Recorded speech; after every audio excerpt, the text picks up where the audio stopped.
حضرت عمر رضی اللہ تعالیٰ عنہ مسلمانوں کے دوسرے خلیفہ اور روشنی کے مینار ہیں۔ آپ رضی اللہ تعالیٰ عنہ کی شان میں مختلف احادیث اس بات کا واضح ثبوت ہیں، لہذا کوئی بھی رائے قائم کرنے سے پہلے ویڈیو کو آخر تک ضرور دیکھیں۔ یہ اپنی نوعیت کا ایک اہم اور تعجب خیز واقعہ تھا۔ اس میں بہت سے لوگوں نے حضرت عمر سے اختلاف کیا اور شدید اختلاف کیا۔ انہوں نے کہا کہ حضرت خالد بن ولید انتہائی بہادر، جرأت مند اور شجاع و جری سپہ سالار ہیں، جنہوں نے بڑے بڑے طاقتور ملک فتح کیے اور دشمن کی نہایت مضبوط اور کثیر تعداد پر مشتمل فوجوں سے ان کا مقابلہ ہوا۔ وہ ہر مقابلے میں کامران رہے اور دشمن کو شکست دی۔ حضرت عمر نے ان کو سپہ سالاری کے منصب سے علیحدہ کر کے ان پر ظلم کیا۔ ان کی علیحدگی حضرت عمر کی شدید فوجی غلطی ہے۔ اس کے برعکس صحابہ کے ایک گروہ نے کہا کہ حضرت خالد بن ولید بے شک بہت بڑے جنگجو اور عظیم سپہ سالار ہیں اور ان کی فتوحات کا دائرہ بہت وسیع ہے، لیکن حضرت عمر نے یہ اقدام ملکی مصالح اور سلطنت کی بہتری کے لیے کیا اور بالکل صحیح ہے۔ اس ویڈیو میں ہم یہی بات جانیں گے کہ وہ کیا وجوہات تھیں جس پر حضرت خالد بن ولید رضی اللہ تعالیٰ عنہ کو دربار خلافت سے معزول کر دیا گیا، اور اس معزولی کے بعد حضرت خالد بن ولید رضی اللہ تعالیٰ عنہ کا رد عمل کیا تھا۔ حضرت خالد بن ولید رضی اللہ تعالیٰ عنہ نے کلکیا اور آرمینیا میں جس قائدانہ مہارت کا ثبوت پیش کیا تھا، لوگوں نے اس پر حیرانی کا اظہار کیا۔ ان کے عراق اور شام کے معجزانہ کارناموں کو سراہا اور حضرت خالد بن ولید رضی اللہ تعالیٰ کے انعامات کا چرچا عام ہو گیا جو انہوں نے شاعروں اور بہادروں کو دیے تھے۔ اشد بن قیس کے انعام کو خاص طور پر بڑی شہرت حاصل ہوئی اور اسے بنو غسان اور ہیرا کے بادشاہوں کی فیاضیوں کی نظیر بنایا گیا۔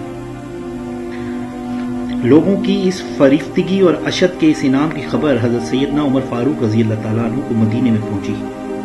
کیونکہ آپ رضی اللہ تعالیٰ عنہ اپنے تمام اعمال کی تمام خبروں سے باخبر رہا کرتے تھے۔ حضرت سیدنا عمر فاروق رضی اللہ تعالیٰ عنہ کو حضرت خالد بن ولید رضی اللہ تعالیٰ عنہ پر بے حد غصہ آیا اور آپ نے عالم غضب میں فرمایا، واللہ میں اللہ تبارک و تعالیٰ کے روبرو سچا نہیں ہوں گا اگر جس حکم کا مشورہ حضرت ابو بکر صدیق رضی اللہ تعالیٰ عنہ کو دیتا تھا اسے خود نافذ نہ کروں۔ اللہ کی قسم خالد میری جانب سے کسی طرح بھی کسی صوبے کے والی نہیں ہوں گے۔ اور حضرت ابو عبیدہ رضی اللہ تعالیٰ عنہ کو لکھا کہ حضرت خالد رضی اللہ تعالیٰ عنہ کو بلا کر ان کے امامے سے ان کی مشقیں باندھو اور ان کی ٹوپی اتار کر دریافت کرو گے انہوں نے اشد بن قیس کو انعام اپنی طرف سے دیا ہے یا جہاد کی غنیمت سے دیا ہے۔ اگر جہاد کی غنیمت سے دیا ہے تو خیانت کے مرتکب ہوئے ہیں، اور اپنی جیب سے دیا ہے تو فضول خرچی کے،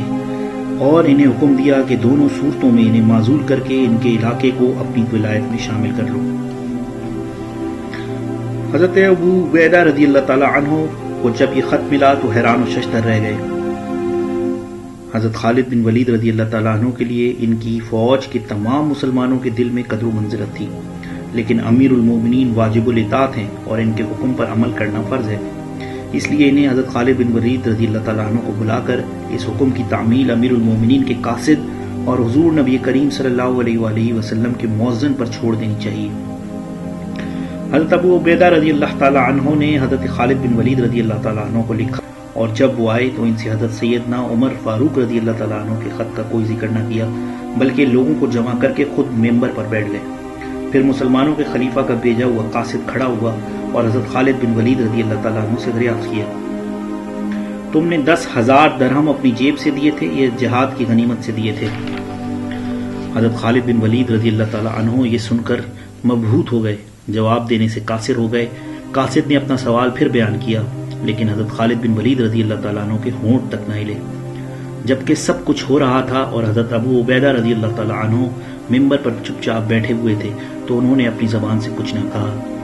جب قاصد کے سوال پر حضرت خالد بن ولید رضی اللہ تعالیٰ عنہ کی چپ کا سلسلہ ختم نہ ہوا تو حضرت سیدنا بلال رضی اللہ تعالیٰ عنہ اٹھے اور فرمایا، امیر المومنین کا حکم ہے کہ تمہارے امامے سے تمہاری مشقیں باندھ دی جائیں اور تمہارے سر سے ٹوپی اتار دی جائے، حتیٰ کہ تم اس بات کا جواب دو جو اس وقت تم سے دریافت کی جا رہی ہے۔ حیرانی کے عالم نے اور شدت غم سے حضرت خالد بن ولید رضی اللہ تعالیٰ عنہ بولنے کی طاقت کھو چکے تھے، اور واقعی یہ ایسا موقع تھا کہ ہر شخص اپنے حواس کھو بیٹھتا، لیکن حضرت خالد بن ولید رضی اللہ تعالیٰ عنہ ذلت کے اس مورچے سے کیسے نکلیں؟ حضرت سیدنا بلال رضی اللہ تعالیٰ عنہ ان سے دریافت کر رہے ہیں، اشد کو 10,000 درہم تم نے اپنی جیب سے انعام میں دیے ہیں یا مال غنیمت میں سے دیے ہیں؟ اور جب تک اس کا جواب نہ دیا جائے حضرت سیدنا بلال رضی اللہ تعالیٰ عنہ مشقیں کھولنے والے نہیں، تو کیا وہ چپ چاپ رہیں کہ یہ شرمناک منظر ختم نہ ہو، اور اپنے ہاتھ سے یہ بندھن توڑ کر اپنے سر پر ٹوپی رکھ لیں اور تمام حاضرین پر وہ بہادری کی نظر ڈال کر جس سے ان کے دوست دشمن سب جانتے ہیں کہہ دیں اس کا میرے ہاں کوئی جواب نہیں، جو عمر کا دل چاہے کر لیں؟ لیکن وہ اسلامی سپاہ کے ایک سپاہی ہیں اور حضرت سیدنا عمر فاروق رضی اللہ تعالیٰ عنہ مسلمانوں کے امیر ہیں، پھر وہی ہیں جن کی شمشیر نے مرتدین کا خاتمہ کیا تھا جب انہوں نے حضرت سیدنا ابو بکر صدیق رضی اللہ تعالیٰ عنہ کی امارت پر جھگڑا پیدا کرنے کے لیے بغاوت کی تھی، تو کیا اب خود وہی حضرت سیدنا عمر فاروق رضی اللہ تعالیٰ عنہ کی امارت کے حقوق تسلیم کرنے سے انکار کر لیں؟ نہیں، ہرگز نہیں۔ وہ اللہ تعالیٰ پر ایمان رکھتے ہیں اور ان کا یہ ایمان اس سے زیادہ قیمتی ہے کہ وہ اس شخص کے خلاف بغاوت کریں جسے مسلمانوں نے اپنا امیر بنایا ہے۔ چنانچہ حضرت سیدنا بلال رضی اللہ تعالیٰ عنہ نے اپنا سوال دہرایا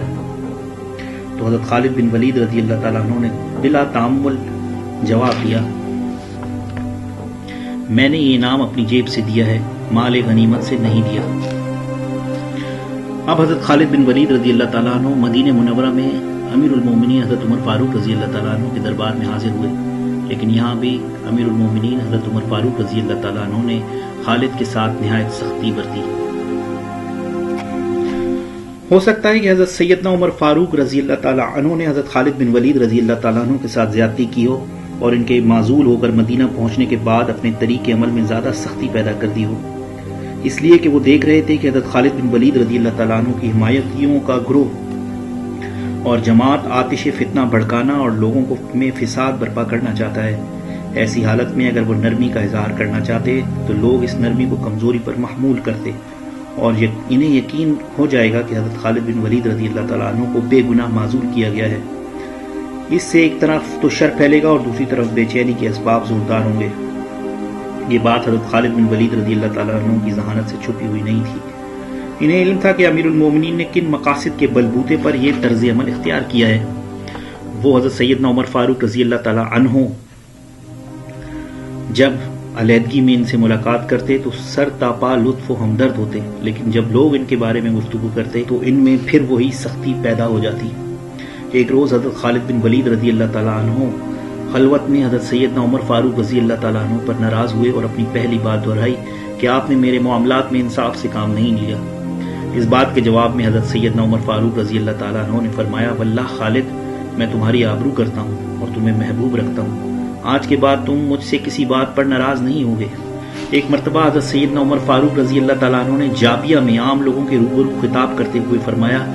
میں آپ لوگوں سے حضرت خالد بن ولید رضی اللہ تعالیٰ عنہ کی معزولی کے سلسلے میں معذرت طلب کرتا ہوں۔ میں نے انہیں حکم دیا تھا کہ اس مال کو کمزور مہاجرین کے لیے وقف کر دیں، لیکن میرے حکم کے خلاف ہوا۔ وہ انہوں نے طاقتوروں، صاحب جاہ و حشمت اور زبان آوروں کو بخش دیا اور میں نے حضرت ابو عبیدہ رضی اللہ تعالیٰ عنہ کو امیر بنا دیا۔ معروف روایت ہے کہ جب حضرت خالد بن ولید رضی اللہ تعالیٰ عنہ پر وقت نزاع طاری ہوا تو آپ نے روتے ہوئے کہا، میں بہت بڑے معرکوں میں شریک ہوا اور میرے بدن کا کوئی ایسا حصہ نہیں جس پر تلوار، نیزے یا تیر کا زخم نہ ہو، لیکن دیکھیے اب اپنے بستر پر طبعی موت مر رہا ہوں۔ ایک روز حضرت خالد بن ولید رضی اللہ تعالیٰ عنہ کا تذکرہ چھڑا تو حضرت سیدنا عمر فاروق رضی اللہ تعالیٰ عنہ نے فرمایا، اللہ کی قسم، حضرت خالد بن ولید رضی اللہ تعالیٰ عنہ دشمنوں کے مقابلے میں ایک روک تھے اور ان کا نفس پاک تھا۔ حضرت شیر خدا علی المرتضیٰ رضی اللہ تعالیٰ عنہ نے فرمایا، اے عمر، تو پھر آپ نے انہیں معزول کیوں کیا؟ حضرت سیدنا عمر فاروق رضی اللہ تعالیٰ عنہ نے جواب دیتے ہوئے فرمایا، میں اس معاملے میں اپنے کیے ہوئے پر شرمندہ ہوں۔ جب حضرت خالد بن ولید رضی اللہ تعالیٰ عنہ کا وصال ہوا تو حضرت سیدنا عمر فاروق رضی اللہ تعالیٰ عنہ حج کے لیے چلے گئے تھے اور آپ نے پختہ قصد فرما لیا تھا کہ حج سے واپسی کے بعد حضرت خالد بن ولید رضی اللہ تعالیٰ عنہ کو اپنے عہدے پر بحال کر دیا جائے گا۔ لیکن جب آپ کی واپسی ہوئی تو حضرت خالد بن ولید رضی اللہ تعالیٰ عنہ وصال فرما چکے تھے۔ بکثرت تاریخ دانوں نے حضرت سیدنا عمر فاروق رضی اللہ تعالیٰ عنہ اور حضرت خالد بن ولید رضی اللہ تعالیٰ عنہ کو فیصلے اور الزام کے مقام سے ہر طرح قابل تعظیم گردانتے ہوئے ان کے مابین محاکمہ نہیں کیا اور یہ کہہ کر چپ ہو گئے کہ جن واقعات تک ہمیں رسائی ہوئی ہے ان کی تفصیل میں ایسی کوتاہی پائی جاتی ہے کہ ہمارے لیے کوئی فیصلہ کرنا ممکن نہیں۔ پھر بھی جو کچھ ہوا اس پر مورخین نے بہت زیادہ افسوس کیا ہے۔ حضرت خالد رضی اللہ تعالیٰ عنہ اور حضرت سیدنا عمر فاروق رضی اللہ تعالیٰ عنہ دو ایسی ہستیاں تھیں، ان ہستیوں کی نظیر کائنات میں بہت کم ملتی ہے۔ اگر یہ دونوں سلطنت کی تعمیر اور سیاست میں آخر تک ایک دوسرے کے ساتھ رہتے تو فتوحات کی رفتار اور بھی تیز ہو جاتی اور سلطنت کا دائرہ کار اور بھی وسیع ہو جاتا۔ مسلمان حضرت خالد بن ولید رضی اللہ تعالیٰ عنہ کی قیادت سے قسطنطنیہ پر قابض ہو جاتے اور سلطنت کسرا کی طرح کیسر کی سلطنت بھی ان کے زیر نگیں آ جاتی، جس کا اثر اسلام اور ربا مسکون کی زندگی پر آج بھی باقی ہوتا۔ ہم اس اثر سے مختلف پاتے ہیں جو آج ہماری نظروں کے روبرو ہے، اور تہذیب کا راستہ اس خط سفر سے الگ ہوتا ہے جس پر وہ ہمیں آج تک چلتا ہوا نظر آ رہا ہے۔